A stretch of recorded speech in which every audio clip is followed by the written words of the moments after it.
이재희 수학 1-46강 시작하겠습니다. 46번째 테마로 집합에 대해서 공부를 해볼 텐데요. 오늘 배우게 될 핵심 내용은 첫 번째 집합과 그 요소가 있고요. 두 번째 부분 집합이 있고요. 세 번째 공통 부분과 합집합이 있고요. 네 번째 전체 집합과 보집합이 있고요. 다섯 번째 드모르간의 법칙이 있습니다. 첫 번째 집합과 그 요소부터 자세히 살펴보도록 하겠습니다. 자, 첫 번째 내용 집합과 그 요소인데요. 첫 번째 내용, 자, 집합이라는 내용이 나와 있습니다. 자, 이 집합이란 무엇이냐가 중요한 거죠. 자, 그래서 집합의 개념을 정확히 여러분들이 이해를 하셔야 되겠다라는 건데, 자, 집합이란 어떤 것일까요? 집합은 바로 이렇습니다. 어떤 조건에 적합한 것들의 모임이다 라고 여러분들이 생각하시면 되는데, 어떤 조건에 적합한 것들의 모임? 자, 다시 얘기하면 기준이 명확한 것들의 모임이다, 이렇게 여러분들이 이해하시면 되는데, 잠깐 예를 들어 볼까요? 자, 예를 들면 5 이하의 자연수 모임이다. 자, 5 이하의 자연수 모임이다 라고 했을 때 기준이 명확한가요? 5 이하의 자연수라는 개념이 기준이 명확한가요? 기준이 명확하죠. 자, 그래서 5 이하의 자연수다. 그러면 1, 2, 3, 4, 5. 누가 보더라도 그 기준이 명확하기 때문에 우리는 집합이다 라고 얘기할 수 있습니다. 자, 그러나 자, 다른 예를 한번 들어볼까요? 아름다운 산들의 모임이다 라고 했을 때 그 아름다운 산이라는 그 기준이 명확한가요? 명확하지가 않죠. 누가 보더라도 아름다운 산이 되느냐? 아닌 거죠. 자, 어떤 사람은 아름다운 산들의 모임이라고 얘기할 수 있겠지만, 어떤 사람이 봤을 때는 아름다운 산들의 모임이 아닐 수도 있잖아요. 그렇죠? 자, 그래서 기준이 명확하지 않은 모임을 우리는 집합으로 다루지 않는다. 자, 다시 얘기하면 기준이 명확한 것들의 모임만 집합으로 다루겠다라고 여러분들이 이해하시면 되겠습니다. 자, 이해되셨죠? 자, 그러면 집합의 뜻을 이해하시고, 그 다음 두 번째, 요소의 개념을 알아야 되는데, 요소가 뭘까라는 거죠. 요소가 뭘까? 자, 요소가 뭘까? 요소라고 하는 것은 바로 이런 것입니다. 집합을 만드는 각각의 것들이다, 이렇게 얘기하는데, 다시 얘기하면 집합을 이루고 있는 대상 하나하나를 우리는 요소다, 이렇게 얘기합니다. 우리나라 말로 해석하자면 원소다, 이렇게 얘기하는 거죠. 자, 됐나요? 자, 그래서 이 요소의 개념을 여러분들이 머릿속에 정확히 이해하고 있어야 돼요. 자, 예문을 들면 이런 거죠. 자, 집합 안에 1, 2, 3, 4, 5라고 하는 자연수가 들어 있습니다. 그 안에 들어있는 1, 2, 3, 4, 5를 우리는 요소다, 이렇게 얘기하는 거죠. 자, 됐죠? 자, 집합이란 무엇이고, 그 다음에 요소란 무엇인지에 대해서 살펴봤습니다. 자, 됐죠? 자, 그 다음 세 번째 내용으로 넘어가 보도록 하겠습니다. 자, 세 번째 내용은 집합과 요소의 관계는 우리가 어떻게 나타내느냐라는 건데요. 자, 집합과 요소의 관계를 어떻게 나타낼까? 자, 여기에 선생님이 A라는 집합을 이렇게 표현해 놨습니다. 자, 여기 안에 1, 2, 3, 4, 5라고 하는 자연수들이 들어있죠. 이 5 이하의 자연수들이 바로 요소가 되겠죠. 그렇죠? 그러면 이 1이라는 요소와 A라는 집합과의 관계를 기호로 어떻게 나타내느냐가 중요하죠. 그렇죠? 자, 그래서 요소와 집합과의 관계를 우리는 이렇게 기호로 나타냅니다. 됐나요? 자, 그래서 이런 A의 원소이다 또는 요소이다, 이렇게 얘기하는 거예요. 됐죠? 자, 기호 쓰는 거 머릿속에 기억하시고요. 2는 또 A의 뭡니까? 요소이다, 이렇게 얘기하는 거죠. 됐죠? 자, 그 다음에 7과 A의 관계는 7이 여기 집합 안에 들어있지 않잖아요. 그렇죠? 자, 그래서 7은 A의 요소가 아니다를 이렇게 기호로 표현하는 거죠. 자, 됐습니까? 자, 그래서 요소와 집합과의 관계를 기호로 어떻게 나타내는지에 대해서 여러분들이 정확히 이해하고 있어야 되겠습니다. 자, 됐죠? 자, 그 다음에 네 번째, 집합의 표현인데요. 집합의 표현. 자, 집합을 어떻게 나타낼 것이냐인데, 집합을 어떻게 나타낼 것이냐. 자, 집합을 어떻게 나타낼 것이냐. 이게 중요한 건데, 집합을 나타내는 방법에는, 자, 조건제시법과 원소나열법이 있습니다. 자, 원소나열법은 여러분들이 잘 알다시피, 자, 예문을 통해서 보면은, 자, A라는 집합을 이렇게 원소들을 하나씩 일일이 다 쓰는 것을 우리는 원소나열법이다라고 이렇게 알고 있죠. 그쵸? 자, 이해됐습니까? 자, 원소나열법은 원소, 즉 요소 하나하나를 일일이 다 집합 안에다가 나열하는 것을 우리는 원소나열법이다. 이렇게 얘기합니다. 요소나열법이 되겠죠. 자, 그 다음 조건제시법인데요. 조건제시법은 우리가 어떻게 표현하냐면, 자, A라는 집합을 이렇게 나타냅니다. 자, 이렇게 표현은, 읽기는 이렇게 읽어요. X 바 X는 O 이하의 자연수, 이렇게 선생님 써놨는데요. 이 원소 나열법으로 나타냈을 때 1, 2, 3, 4, 5라는 이 자연수를 이와 같이 씁니다. X 바하고 X는 O 이하의 자연수, 이렇게 쓰는데요. 여기 앞에 이것을 바라고 읽습니다. 바 앞에 X는 A의 원소다라고 하는 것을 표현하는 거고요. A의 원소다. 그 다음에 이 X라고 하는 것이 무엇인지 모르잖아요. 그렇죠? 무엇인지 모르기 때문에 그 X에 대한 설명을 이 뒤에서 한다고요. 이 X에 대한 설명을 뒤에서 하는 겁니다. 자, 그래서 X란 정체가 뭐냐? 아, O 이하의 자연수다. 이렇게 여러분들이 이해하시면 되겠어요. 자, 됐죠? 오케이. 자, 10, X바 X는 10 이하의 3의 배수. 이렇게 적어도 우리는 조건제시법으로 나타낼 수 있다는 거죠. 자, 됐습니까? 그래서 뭐냐면 조건제시법 어떻게 나타내는지 정확히 이해하시고, 그 다음에 원소나열법 어떻게 나타내는지 정확히 이해하시면 되겠죠. 자, 이해되셨나요? 자, 캐릭터가 이해됐구나. 그렇게 되는 거죠. 자, 그 다음에 5번째 공집합. 자, 공집합은 또 무엇이냐라는 거죠. 공집합. 자, 공집합은 뭐냐? 공집합은 바로 요소가 한 개도 없는 집합을 공집합이다, 이렇게 얘기하는 겁니다. 자, 요소가 하나도 없어야 돼요. 됐죠? 자, 그리고 기호로 이렇게 나타냅니다. 자, 파이라고 읽고요. 기호를 이렇게 나타낸다라는 거 여러분들 잘 알고 있으셔야 된다. 자, 이해됐습니까? 자, 공집합이란 무엇이죠? 바로 원소가 하나도 없는 집합을 공집합이다. 이렇게 정리하시면 되겠네요. 그쵸? 자, 캐릭터가 이해됐군. 그렇게 되는 겁니다. 자, 그 다음에 그 다음 내용으로 우리가 이제 2번째 부분집합이라는 개념에 대해서 살펴볼 텐데요. 자, 부분집합으로 들어가서 자세히 살펴보도록 하겠습니다. 자, 2번째 내용으로 부분집합인데요. 자, 부분집합이란 뭘까라고 얘기했을 때, 자, 부분집합이란, 자, 이렇습니다. 자, X가 A에 속하는 것은 X가 B에도 속할 때 A를 B의 부분집합, 이렇게 얘기하는 거죠. 자, 쉽게 얘기해서 A에 들어있는 요소가 모두 B에 속할 때 우리는 A를 B의 부분집합이다, 이렇게 얘기합니다. 자, 됐나요? 자, 그래서 표현은 우리가 이렇게 얘기합니다. A에 속하는 요소가 B에 모두 속할 때 A는 B의 부분집합을 이렇게 기호로 나타냅니다.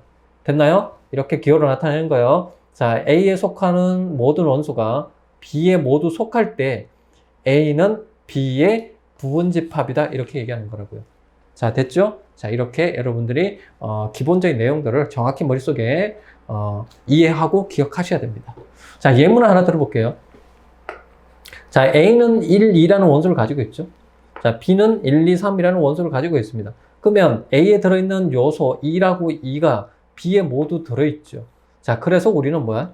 A가 B의 부분집합이다, 이렇게 표현한다고요. 자, 됐죠? 자, 그래서 정확히 이해하시고, 자, 우리가 참고로 좀 기억해야 될 것들이 있는데, 첫 번째가 진부분집합입니다. 진부분집합. 자, 진부분집합은 뭐냐면, A가 B의 부분집합이지만, A와 B가 같지 않을 때, A와 B가 같지 않을 때 A를 B의 진부분 집합이다 이렇게 얘기하는 거죠. 자, 됐나요?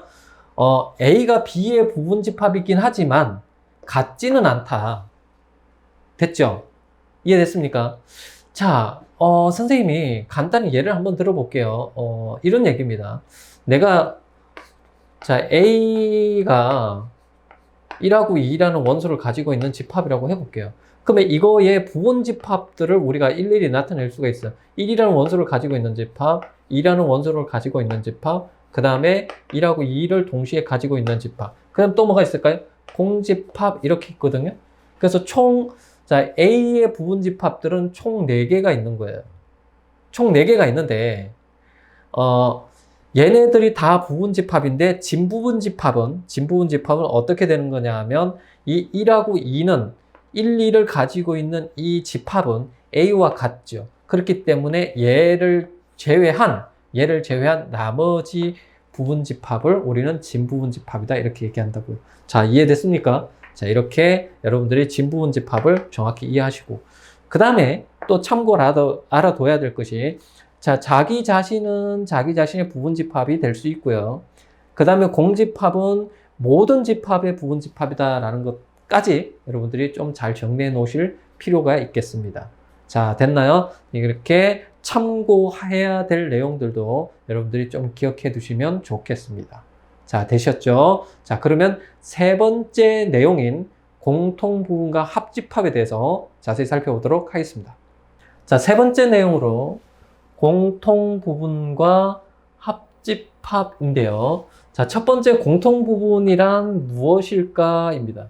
자, 공통부분이란 무엇일까? 공통부분이 무엇일까라고 우리가 묻는다면, 자, 칠판에 선생님이 벤 다이어그램을 그려놨죠. 자, 벤 다이어그램을 그려놨는데 공통부분은 바로 여기입니다. 자, 색칠되어 있는 이 부분이 바로 A와 B의 공통부분인데, A라는 집합과 B라는 집합의 공통부분을 다음과 같은 기호로 나타냅니다. 자, 이해되셨죠? 자, 그래서 A와 B의 공통부분 이렇게 얘기하면 됩니다. 됐나요? 자, 그리고 참고로 이쪽 여기 이 부분이 A 교집합 B의 여집합 이렇게 표현하거든요. 요거는 좀 이따가 선생님이 보집합이라고 설명을 드릴 겁니다. 자, 그래서 뭐냐면 이 선생님이 빗금 칠한 부분이 이와 같은 부분이다라는 거 여러분들이 좀 참고해 주시고요. 그 다음에 이쪽에 빗금 친 부분이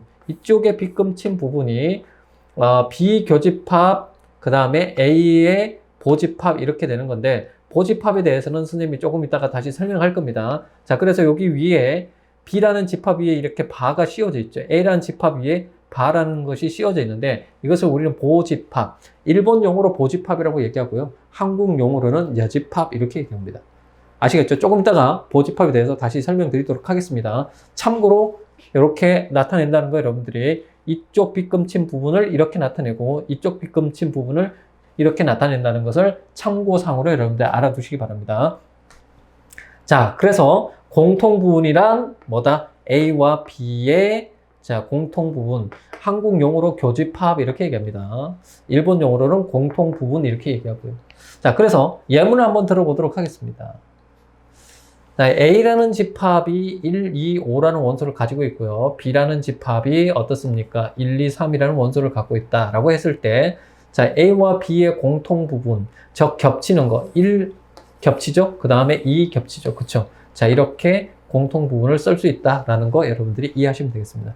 자, 그래서 뭐냐면 이렇게 원소 나열법으로 나타냈을 때 공통부분을 찾을 수 있고, 그 다음에 그림으로 이렇게 나타냈을 때도 공통부분이 어디에 속하는지를 여러분들이 볼 수 있어야 되겠습니다. 자, 됐습니까? 자, 이해되셨고요. 그 다음에 두 번째, 자, 합집합인데, 합집합이란 뭐냐라는 건데요. 자, 합집합이란 바로 여기입니다. 자, 이렇게 색칠되어 있는 부분이 바로 합집합을 나타내는 것이다. 됐죠? 그래서 A와 B의 합집합 이렇게 얘기하는 거죠. 자, 됐죠? 기호로 나타낸 거 잘 보시고요. 자, 이해됐습니까? 자, 이렇게 해서 뭐냐 하면 합집합에 대해서 그림으로 한번 살펴봤고요. 예문을 한번 들어보도록 하겠습니다. 자, A 집합에 1, 2, 5라는 원소 가지고 있고 B라는 집합에 1, 2, 3이라는 원소를 가지고 있습니다. 자, 그러면 A와 B의 합집합은 어떻게 되냐? A에 들어있거나 B에 들어있거나 다 들어있는 것들은 모두 다 쓴다라고 생각하시면 돼요. 자, 됐어요? 자, 여기에 들어있는 원소나 여기에 들어있는 원소나 다 쓴다. 중복되는 것은 한 번만 쓰고요. 자, 됐죠? 자, 그래서 합집합의 개념에 대해서 살펴봤습니다.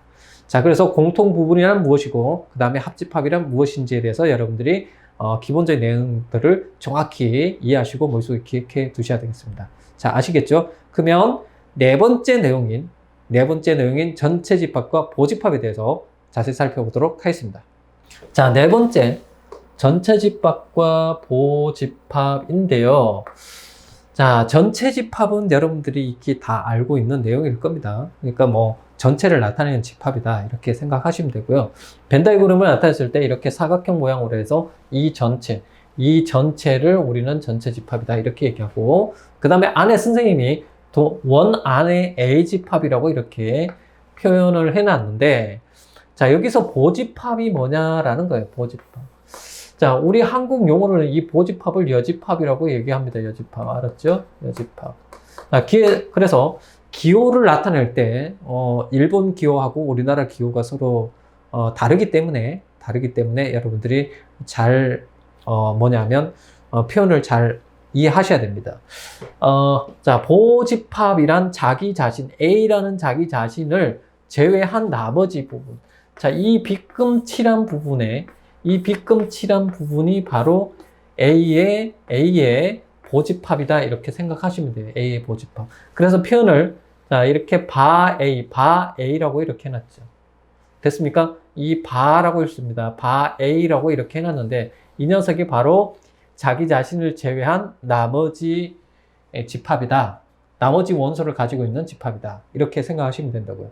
자, 됐습니까? 잠깐 예문을 한번 들어볼까요? 자, 전체 집합이 1, 2, 3, 4, 5라는 자연수를 갖고 있는 집합이라고 생각해 봅시다. 그러면 A가 가지고 있는 원수가 1, 2, 3이라고 했을 때 A의 보집합은 자 1, 2, 3 1, 2, 3을 제외한 나머지가 4, 5니까 이 4, 5라는 원소를 가지고 있는 집합이 A의 보집합이 된다. 이렇게 여러분들이 이해하시면 되겠네요. 자, 됐습니까? 한국 기호로는 이렇게 표현하죠. A의 C 이렇게 컴플리먼트 이렇게 표현하는데 이거는 한국 기호고요. 얘는 일본 기호가 되겠습니다. 자, 그래서 보집합에 대해서 선생님이 설명을 드렸습니다. 자, 이해되셨죠? 자, 이렇게 간단히만 알고 있으면 되겠습니다. 자, 그러면 선생님은 다섯 번째 내용인 더모르간의 법칙에 대해서 자세히 살펴보도록 하겠습니다. 자, 다섯 번째 마지막 내용으로 더모르간의 법칙이 나와 있습니다. 자, 여기서 더모르간이라고 하는 것은 수학자 이름을 따서 더모르간의 법칙이다 이렇게 얘기한 거고요. 그 더모르간의 법칙의 내용을 여러분들이 정확히 이해하고 계셔야 되는데, 자, 첫 번째, 자, 보시면 A 교집합 B의 A와 B의 공통 부분에 뭡니까? 보집합이죠. 바가 씌워져 있으니까. 자, 그러면 A 교집합 B에 들어있는 원소를 제외한 나머지 원소를 가지고 있는 집합이 됩니다. 그러면 어디에 해당될까요? 어디에? 자, 여기가 A고요. 여기가 B라고 했을 때 교집합 B를 제외한 거니까, 자, 선생님이 빗금을 한번 칠해 볼까요? 자, 빗금을 칠해 보면 이렇게 됩니다. 자, 이렇게 됩니다. 이렇게요. 빗금을 칠하면 이렇게. 자, 어딘지 아시겠죠? 교집합을 제외한 공통 부분, 즉 공통 부분을 제외한 나머지 부분이 바로 이렇게 된다고요. 자, 여러분들이 색칠할 수 있겠습니까? 자, 이렇게 해서 뭐냐면 이와 같이 됐을 때 여러분들이 이렇게 나타낼 수 있어야 되는데, 자, 이 각각의 A 집합과 B 집합에 뭐냐면 보집합을 취하고, 그리고 이 공통 부분을 합집합으로 이렇게 바꿔줄 수 있어야 된다. 자, 얘를 다시 얘기하면 이렇게 바꿀 수 있어야 되고요. 그 다음에 얘를 이렇게 바꿀 수 있어야 된다는 것을 여러분들이 알고 계시면 돼요. 자, 됐습니까? 자, 그래서 여러분들이, 알기를, 자, 이렇게 아셔야 돼요. 자, 얘가 나타내는 것을 벤 다이어그램으로 이렇게 나타낼 수 있어야 되고요. 그 다음에 이 녀석을 이렇게 바꿀 수 있어야 되고, 이 녀석을 이렇게 바꿀 수 있으면 여러분들이 문제를 해결할 수 있다고요. 자, 됐습니까? 자, 그래서, 자, 첫 번째, 드모르간의 법칙. 자, 두 번째 드모르간의 법칙 볼까요? A 합집합 B죠? A 합집합 B의 보집합입니다. 자, 그러면 A 합집합 B를 제외한다. 자, 그러면 이 녀석, 이 동그라미 안에 들어있는 녀석을 제외한 나머지니까 이쪽 부분, 선생님이 색칠하는 부분. 자, 이쪽 부분이 바로 A 합집합 B의 보집합이 되겠네요. 자, 이해됐습니까? 자, 이렇게. 자, 그래서 이렇게 나타내는 거. 자, 벤 다이어그램으로 이렇게 나타낼 수 있어야 되고요. 마찬가지. 자, 이 녀석을 이렇게 나타낼 수 있어야 되고, 이 녀석을 이렇게 나타낼 수 있어야 돼요. 자, 항상 나타낼 때는 각각 A와 B에다가 보집합을 취해주고, 자, 합집합은 공통부분으로 바꾼다. 합집합은 공통부분으로 바꾸고, 공통부분은 합집합으로 바꾼다. 이렇게 여러분들이 정리하시면 된다고요. 자, 이해되셨죠? 자, 그래서 두 개의 드모르간의 법칙을 정확하게 이해하시고 여러분들이 좌변에서 우변, 우변에서 좌변으로 바꿀 수 있도록 연습을 하셔야 됩니다. 자, 됐죠? 자, 그러면 이해하시고 간단히 예문을 한번 들어볼까요? 자, 전체 집합이 1, 2, 3, 4, 5라는 원소를 가지고 있고요. B라는 집합은 1, 2, 3이라는 원소를 갖고 있고 B라는 집합은 3, 4라는 원소를 가지고 있다라고 했을 때 자, A 공통부분 B의 보집합의 원소는 어떻게 되느냐? 자, 공통부분은 어떻게 될까요? 공통부분. A와 B의 공통부분은 3이 되죠. 됐습니까? A와 B의 공통부분은 이렇게 3이 된다고요. 3. 그러면 3을 제외한 나머지니까, 얘가 3을 제외한 나머지니까 1, 2, 4, 5 이렇게 쓰면 되죠. 됐죠? 자, 그 다음에 A 합집합 B의 보집합의 원소는 어떻게 되냐? 자, A 합집합 B는 어떻게 되죠? A 합집합 B. A 합집합 B는 어떻게 돼요? 1, 2, 3, 4죠. 1, 2, 3, 4니까 얘를 제외한 그러니까 1, 2, 3, 4, 1, 2, 3, 4를 제외한 나머지니까 5라는 원소를 가지고 있는 집합이 자, 이 보집합이 되는 거죠. 자, 됐습니까? 자, 그래서 오늘 내용 다시 한번 정리를 해 볼까요? 자, 첫 번째 뭡니까? 집합과 그 요소에 대해서 배웠고요.